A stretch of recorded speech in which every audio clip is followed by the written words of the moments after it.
السلام علیکم ورحمۃ اللہ وبرکاتہ۔ رمضان المبارک کے مہینے میں گھروں میں بکثرت قرآن کریم کو پڑھا جاتا ہے اور قرآن کریم کو زیادہ سے زیادہ ختم کیا جاتا ہے، اور مسجدوں میں بھی ماشاء اللہ مرد حضرات بچے قرآن کریم کی تلاوت کرتے ہیں۔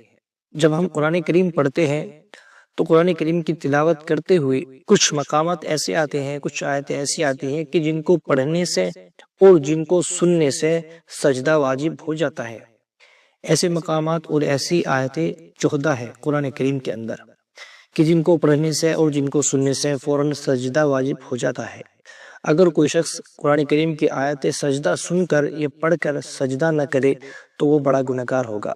سوال ہوتا ہے کہ سجدہ تلاوت کا حکم کیا ہے؟ جواب عرض ہے کہ اگر کوئی شخص قرآن کریم کی آیت سجدہ کی تلاوت کر لے یا سن لے تو اس پر سجدہ کرنا واجب ہوتا ہے۔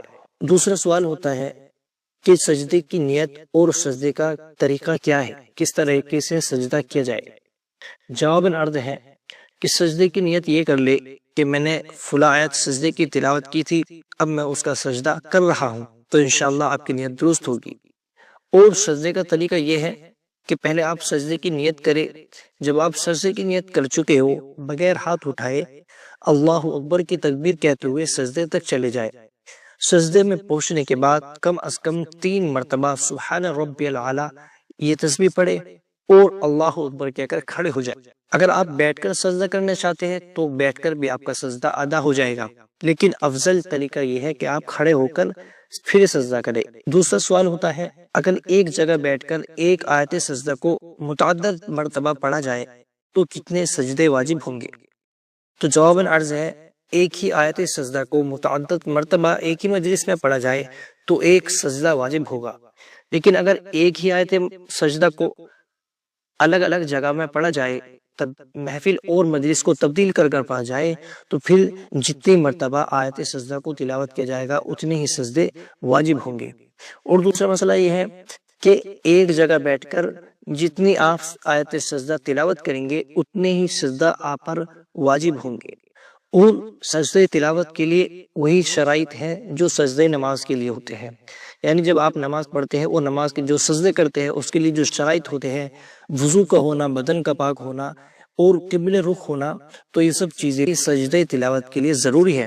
اگر کوئی شخص بغیر وضو کے، بغیر پاکی کے سجدہ تلاوت کرتا ہے تو اس کا سجدہ ادا نہیں ہوگا۔ اور ایک سوال ہوتا ہے قرآن کریم کو مکمل کرنے کے بعد 14 کے 14 سجدے ایک ساتھ کیے جائے، اس کا کیا حکم ہے؟ جواب عرض ہے قرآن کریم ختم کرنے کے بعد 14 کے 14 سجدے ایک مرتبہ میں کیے جائے تو اس سے بھی سجدہ ادا ہو جائے گا، لیکن افضل اور بہتر طریقہ یہ ہے کہ جب آپ آیت سجدہ تلاوت کریں تو فوراً سجدہ کر لیں، کیونکہ جتنی آپ تاخیر برتو گے اتنے ہی زیادہ حرج لازم آئے گا۔